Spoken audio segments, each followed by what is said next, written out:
Kozhikode Mukkam west മണാശ്ശേരിയിൽ വാഹനാപകടത്തിൽ യുവാവിന് ദാരുണാന്ത്യം. ചാത്തമംഗലം കളൻതോട് സ്വദേശി ഷെരീഫാണ് മരിച്ചത്.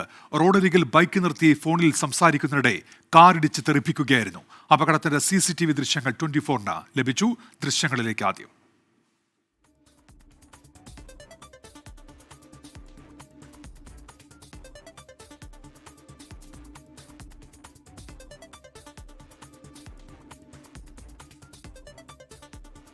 റോഡരികിൽ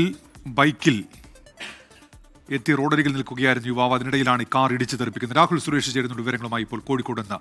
രാഹുൽ, എന്തൊക്കെയാണ് വിവരങ്ങൾ? ഉന്മേഷ്, മുക്കം വെസ്റ്റ് മണാശ്ശേരിക്ക് സമീപം ഇന്ന് രാവിലെ 11 മണിയോടെയാണ് ഈ അപകടം നടക്കുന്നത്. ഈ അപകടത്തിൽ ഗുരുതരമായി പരിക്കേറ്റ് ചികിത്സയിൽ കഴിയുകയായിരുന്ന കളന്തോട് സ്വദേശി ഷെരീഫ്, 49 വയസ്സുള്ള ഷെരീഫാണ് അല്പസമയം മുമ്പ് മരണപ്പെട്ടിരിക്കുന്നത്. എങ്ങനെയാണ് ഈ അപകടം നടന്നതെന്ന് ഈ CCTV ദൃശ്യങ്ങളിൽ വ്യക്തമാണ്. ഈ അപകടം നടന്ന സ്ഥലത്തെ വീട്ടിലുണ്ടായിരുന്ന CCTV ദൃശ്യങ്ങളാണ് ഇപ്പോൾ നമ്മൾ പുറത്തുവിടുന്നത്.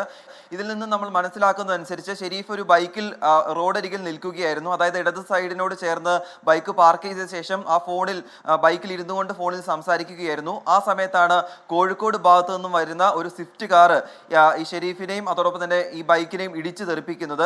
കുറച്ച് അപ്പുറത്തേക്ക് ഷെരീഫ് തെറിച്ചു പോകുകയും ചെയ്തു. അതിനുശേഷം നാട്ടുകാരാണ് ഷെരീഫിനെ ആശുപത്രിയിൽ എത്തിച്ചത്. ഏതാണ്ട് 3 മണിക്കൂറിന് ശേഷമാണ് ഷെരീഫ് മരണത്തിന് കീഴടങ്ങുന്നത്. അല്പസമയം മുമ്പാണ് ഷെരീഫിന്റെ മരണം സ്ഥിരീകരിച്ചിട്ടുള്ളത്. പോലീസ് ഇതുമായി ബന്ധപ്പെട്ട കേസെടുക്കുകയും ചെയ്തിട്ടുണ്ട്. ഈ കാർ ഡ്രൈവറെയും കാറും പോലീസ് നിലവിൽ കസ്റ്റഡിയിൽ എടുത്തിട്ടുണ്ട് എന്നാണ് നമ്മൾ മനസ്സിലാക്കുന്നത്. ഉന്മേഷ്, ശരി. ഇപ്പോൾ രാഹുൽ സുരേഷാണ് വാർത്തയുടെ വിശദാംശങ്ങൾ നൽകിയത്.